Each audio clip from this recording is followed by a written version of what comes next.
Tell me stories of the many glories that you've got yourself into, and all you're finding out on the horizon in the sky of blue.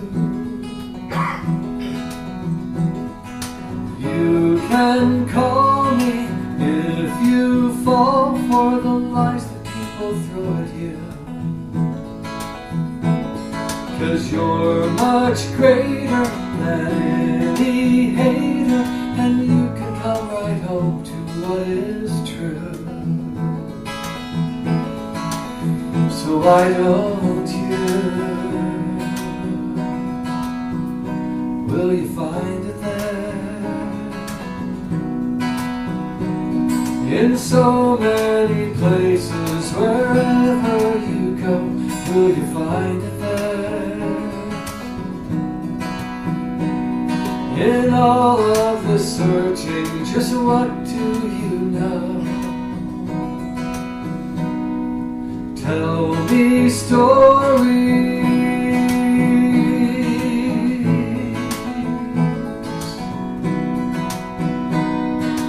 of the many glories.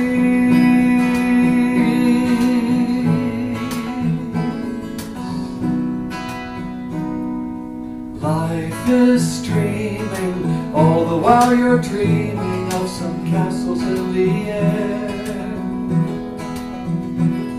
Does your insisting mean that you are missing all the love that's waiting there? You can call me if you fall for the lies that people throw at you, 'cause you're much greater than any hater, when you can come right home to what is true. So why don't you sing? Will you find it there? Will you find it there? In so many faces, wherever you'll be, will you find it there? In all of the seeking, just what do you see? Will you find it there? In so many places, wherever you go, will you find it there? With all of this searching, just what do you know? Tell me stories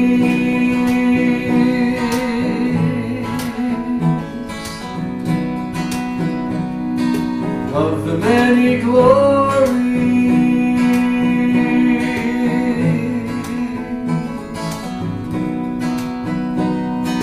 Tell me stories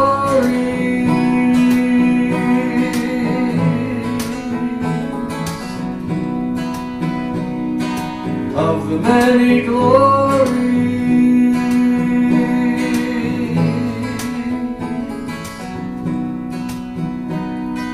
Tell me stories of the many glories that you've got yourself into.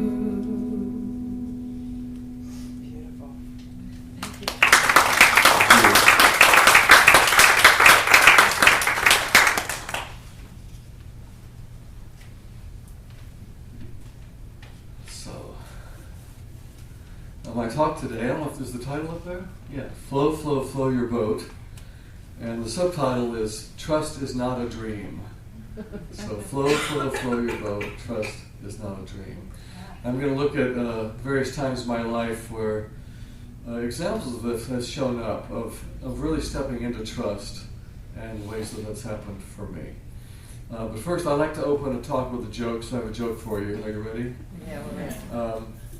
And this is on the theme. So it's about a couple of guys on a Sunday afternoon, and they live near the ocean, and they're trying to think, what can we do this afternoon for fun? And one of them has this little airplane, so they decide to just go out over the ocean for a few hours in their little two-seater plane. And And they've been out about an hour, and then they have engine trouble and realize they need to do an emergency landing. And on the way down, they realize the radio is broken. They can't even call for help. So they finally get on this little island out in the middle of nowhere, and they get out of the plane. They're standing there on the sand, and one guy is just really nervous about the whole situation, and the other guy is really, really calm about the whole thing. And the nervous guy says, "Oh my God, what are we going to do? We have no food, we have no water." And his friend says, "Well, just relax, just trust. I'm sure it's going to be fine. Don't worry about it." He says, but the radio is broken. We can't call for help. What are we going to do? He says, "Well, just relax. I'm sure it's going to work out. In fact, there's something you may not know about me, but back home, my investments are doing really well." He says, "Who cares? We need food. We need water. What are you talking about?" Well, maybe you're not understanding. My investments are bringing in $10,000 a week. And I tithe 10% of that to my Unity Church. And I know my minister will find me.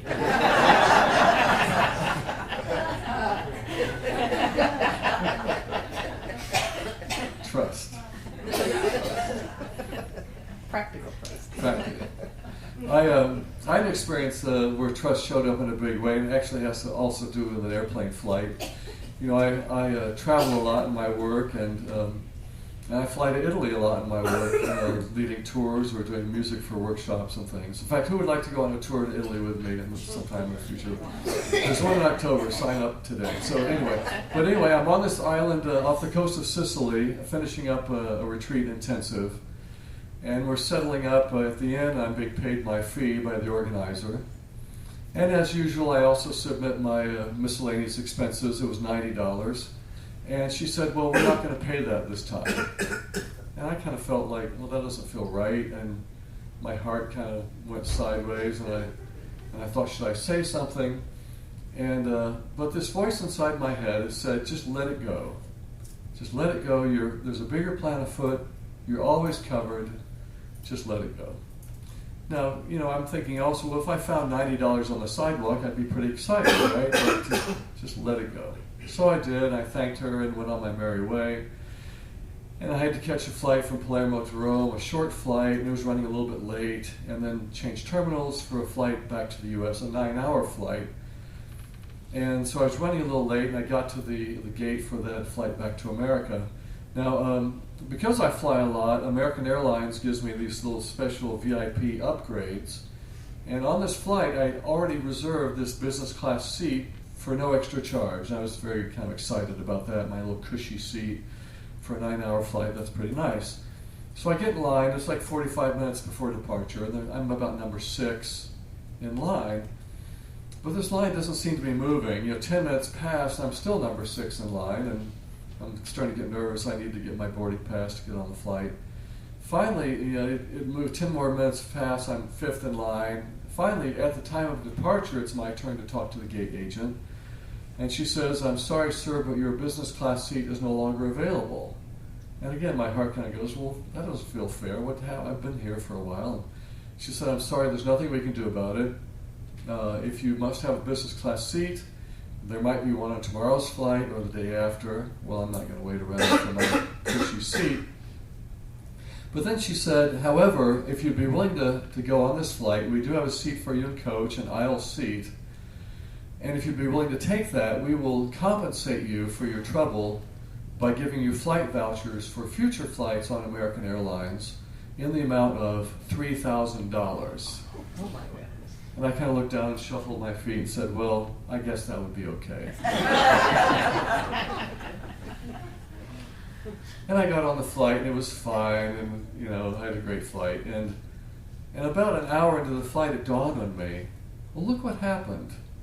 A few hours earlier, I heard this voice that said, "You're always covered. There's a bigger plan afoot." I let go of $90 and just trusted. And within a few hours, here comes $3,000 coming in from the other side. Isn't that amazing? Yeah. Just a step in. The voice said, "You're always covered. There's a bigger plan afoot." And I wonder if I had squeezed and struggled over here, I wonder if this would have happened. If you're squeezing on the garden hose of life, trying to make it all go the way you want it to. Is it really going to flow? Or are you going to flow your boat? Knowing that trust is not a dream. And the truth is, I used those $3,000 in flights to do the work I came here to do. Here was the universe coming and supporting me. I don't often get my flights covered. When I'm going out and doing my work, it's on me to create, the transportation, the flights. It comes out of my pocket. So here the universe came and just set up all these flights for me to do my work. Isn't that beautiful? Flow your boat. Trust is not a dream. I used to travel with a friend named Alan Cohen. He's a wonderful author and speaker. And I remember once from the stage, he talked about how little we can see of what's really happening in life. In fact, he invited the audience. I'll invite you to do the same thing, just to kind of curl up your forefinger and your thumb. You make this little pinprick, and you look around the room, and he said, of all the things happening in life, this is about how much you can see. This is about how much information you're really working with. And then he said, unfurl your fingers, and this is what God sees. And the kind of joke on ourselves is that we're busy trying to control the universe based on this much information. Do you ever feel like that? Do we have any general managers of the universe here in the room? And we're doing it based on almost no information, as if we know what's supposed to happen. Are you ready to resign your role as general manager of the universe based on this much information? Do you so solemnly swear? Yeah. It's interesting what we try and do, thinking that we know, when we really just need to flow with what's happening. Flow with what's happening. God might want us somewhere else than we think we're supposed to be. To stay open to that when we think it's supposed to go this way. There's a great quote in A Course in Miracles. It's a simple one-liner. Trust would settle every problem now. Trust would settle every problem now. Now, why is that true? Why is that true? Because we're stepping into the realization that we don't know, and that the one who does know is the one in charge. And we can just trust in that. I think it's also true because the only problem in life is that we're not trusting. If there's a problem, it's probably just because you're not trusting that there's something else that's supposed to be happening. We think it's supposed to go one way. Trust would settle every problem now. I think this idea comes through in some lyrics that came to me years ago. There's a song I wrote called "In Time," and there's in the chorus it says, in time, we see the working out, and we find that there's peace there." And you could probably think of some mess you were in 5 years ago. Think of some mess in your past. And when it started, when you're in the middle of it, you think, what's going on here? Why isn't it working out the way I thought? But as time passes, you see, no, this had to happen because that led to this, which led to that, and it found itself resolved in peace. You know what I'm talking about? So, can you take that principle, that awareness, and apply it to whatever mess you're in this week?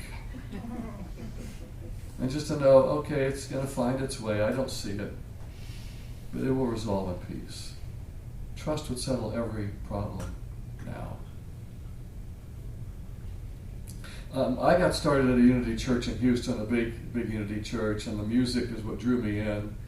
Someone told me they'd heard the music I was writing. I was kind of getting on my spiritual path, and they said, "Oh, I know a group of people who love this music you're writing. Have you ever been to a Unity Church?"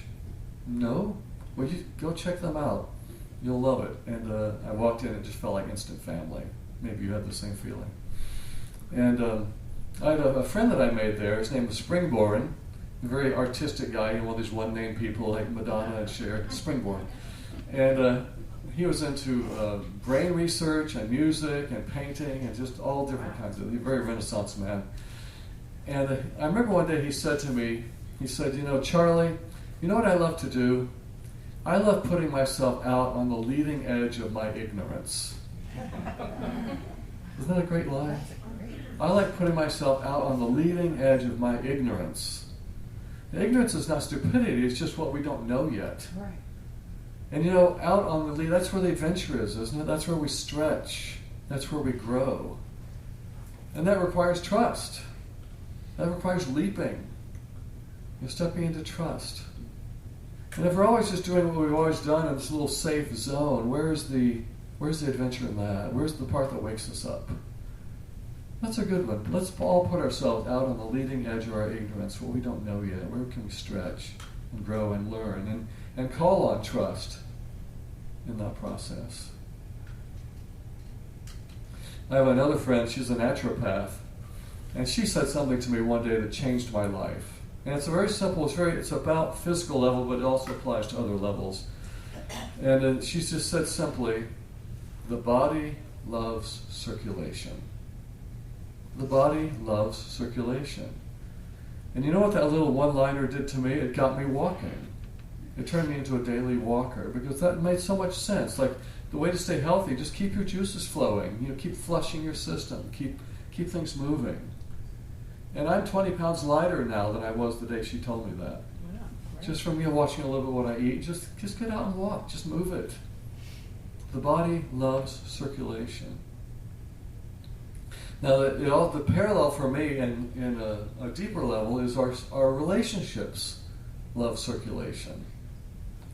And so I'm going to come back to that in a second. But on a physical level, I want to share something that happens with me sometimes when I have a high fever, like say maybe I've had the flu in the past. And if I'm running a high fever, where you will find me is hugging the cold tile floor in the bathroom. Does anybody else do this? It's just like I need to stay cool down on the floor and just trying to stay in my body. And often when I'm lying there, with a flu, for instance, my body wants to vomit. Forgive me for saying vomit, church. My body, it just wants to release and let this go. Now the problem is that I, personally, do not want to vomit. Are you familiar with this dichotomy in your life? Have you ever gone through this? And I'm lying there saying, please, can I just get to the other side of this without having to vomit? Can I hang on? It's kind of that, it's the same thing shows up, and if I would just vomit, I would feel so much better, right? Just let it go. Release. Move on. And I've noticed the same principle in relationships, where, if there's some issue in my relationship, let's just say the issue is here, and I don't know if it's just the men, and maybe it's just us men, but my thought is there some way I can creep around past this without having to talk about it, and we will never have to mention this or say a word. Do you know that thought, that feeling? But if we would just talk about it like the vomit, we would just release it and move on, and release it and clear the air, we would feel so much better. Now the issue is we have fear. And the fear is, really the crux of it is to trust. Can I trust that our love is bigger than whatever issue comes up? It's about stepping into trust again. And I have to say, I have to trust that our love is bigger than whatever issue comes up. Trust would settle every problem now. Love is bigger than whatever this issue is. So, rock the boat. Rock the boat. Another way trust shows up for me, I'm a one-man operation. I'm the one who organizes my bookings and my flyers and my transportation. And one of the things is that I have to look like 6, 8, 10 months ahead and figure out where I'm going to be. I didn't arrive here because I called up Catherine yesterday. This was set up months ahead. And my process does involve trust. I'll open up my laptop computer, I'll find the blank month of March 2020, and just sit and feel and listen. Where am I being called? Where does God want me? Where am I being pulled? And I'll start to maybe get these intuitions, and they'll come, and I'll start to kind of mock up this imaginary tour on my laptop calendar and kind of find what the flow is, where I fly in and out of, and rent a car and how it all works. And then I'll get on the phone or email and start contacting churches. And many times the flow is beautiful, because I heard and I was given the information. I'll get a yes, yes, yes, yes. And there are times when I get no, no, no, no. So it doesn't always just flow magically like the Wizard of Oz and it's all perfect. So what happens when you get a no? Where does trust come to play there. And that what I've discovered is sometimes trusting means you don't know, or you have to wait. It'll be given later. It doesn't always flow magically, but part of trust is just being willing to step back and know that it's not revealed yet. Something will be revealed later, and I just have to wait in the question. Let me check my notes here.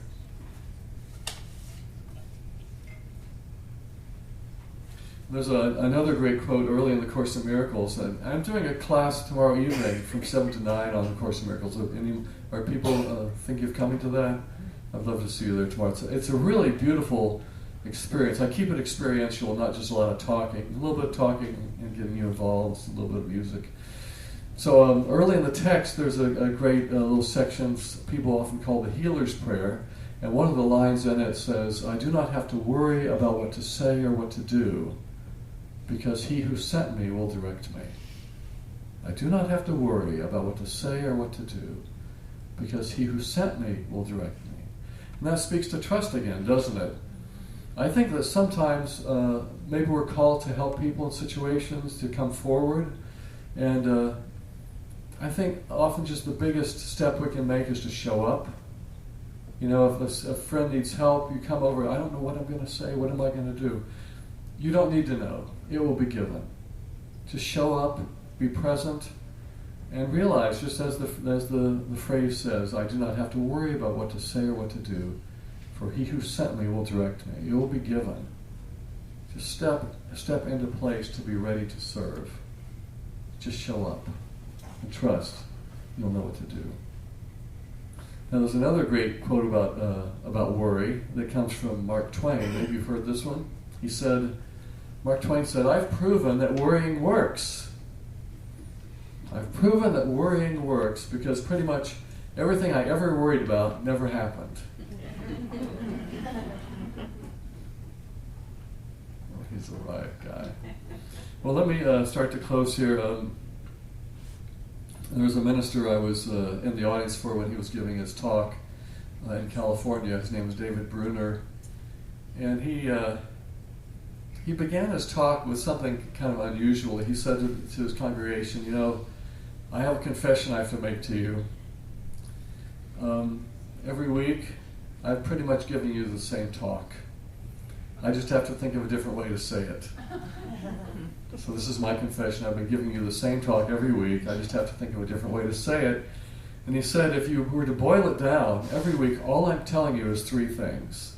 And this is what they were. He says, everything is God. This includes you. Act accordingly. Is that good? Everything is God. This includes you. Act accordingly. Can we say this as an I statement, affirmation for ourselves? So everything is God, this includes me, and I act accordingly. Are you ready? Let's say it together. Everything is God, this includes me, and I act accordingly. Let's say that again. Everything is God, this includes me, and I act accordingly. So if everything is God, and this includes me, then where does trust figure into that? As I step more and more into the awareness that I am joined with God, I am in that God presence, I live in that presence, I am that presence at my core, then doesn't trust become innate? If everything is God, and this includes me, then trust is, when I really realize, I really step into that awareness, that consciousness, then trust is already woven into who I am. And I can just live in that naturally. Isn't that true? And so that's where we're reaching to know who we already are. Knowing everything is God, this includes me, and I do act accordingly. As I truly step into that, I can flow my boat, knowing trust is not a dream. Thank you.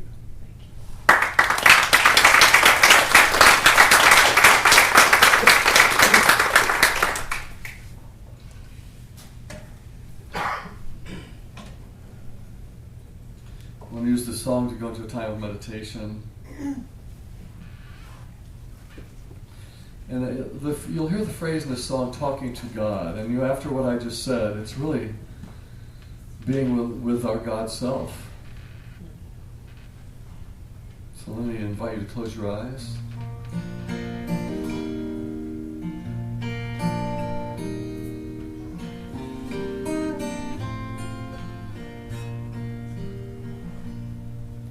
Sitting here in silence, talking to God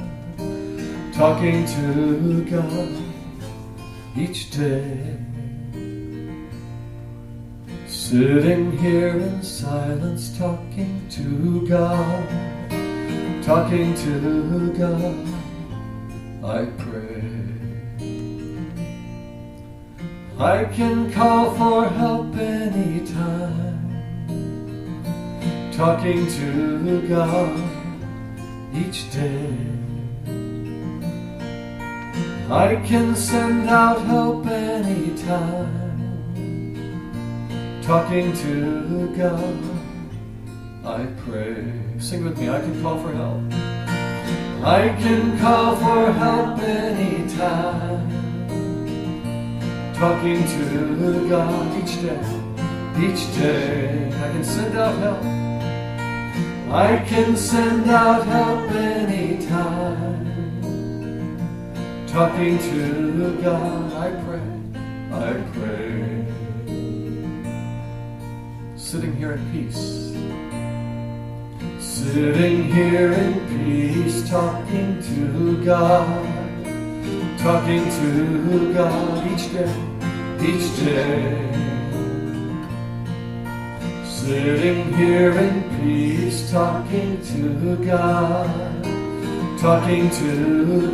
I pray. I can call for help. I can call for help anytime. Talking to God each day. I can send out help. I can send out help anytime. Talking to God, I pray. We'll do one more. Sitting here in beauty. Sitting here in beauty, talking to God each day. Sitting here in beauty, talking to God, I pray. I can call for help. I can call for help anytime. Talking to God each day. I can send out help. I can send out help anytime. Talking to God, I pray. I can call for help. I can call for help anytime.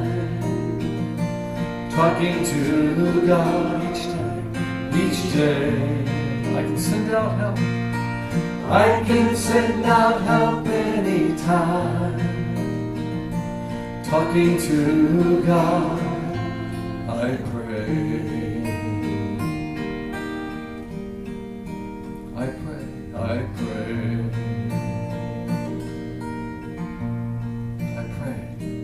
I pray.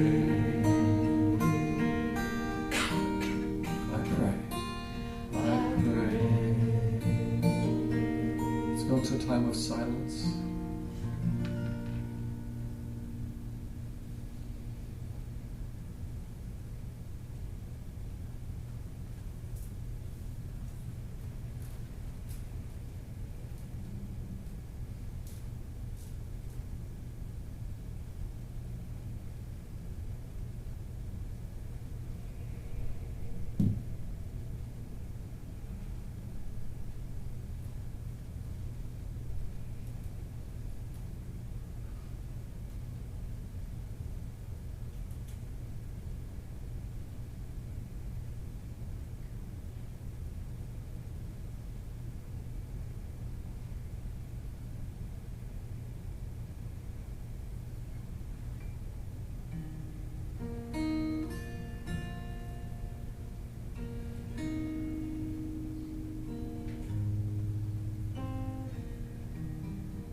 trust would settle every problem now.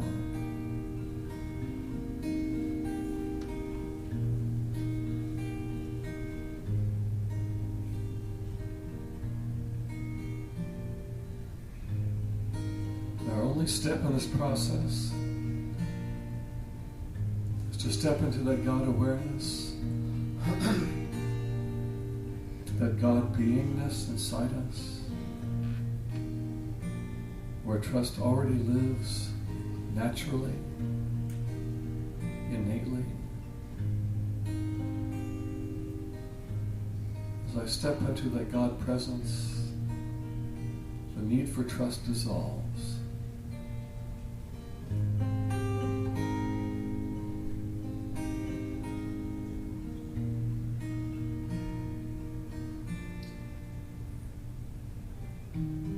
Who I am is a deep well of peace, a deep well of stillness.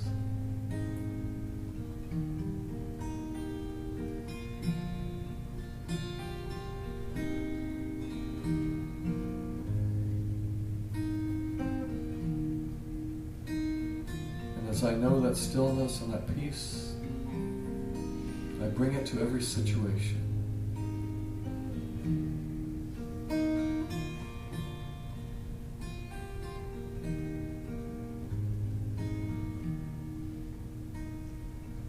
As I look out through my eyes into my world,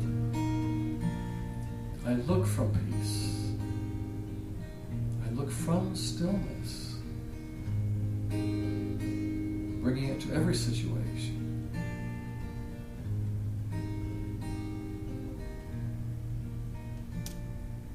And it really doesn't matter so much what I'm looking at as where I'm looking from. It doesn't matter so much what I'm looking at as where I'm looking from. I look from peace, from stillness, from God's presence living in me.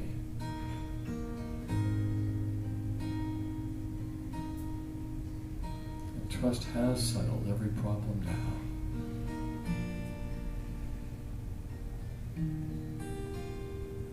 I am peace. I am stillness.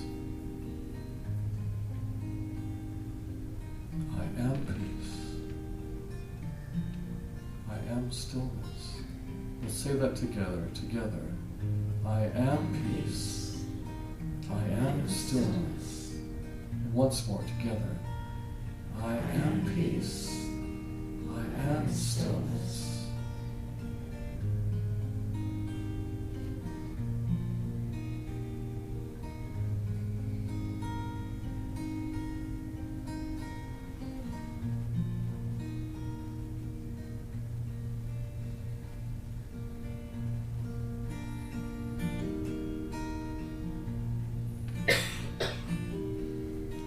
Sitting here in silence, talking to God, each day, sitting here in peace, sitting here in peace, talking to God, each day, I pray. I can call for help anytime. Talking to God each day, I can send out help. I can send out help anytime. Talking to God, I pray. I pray.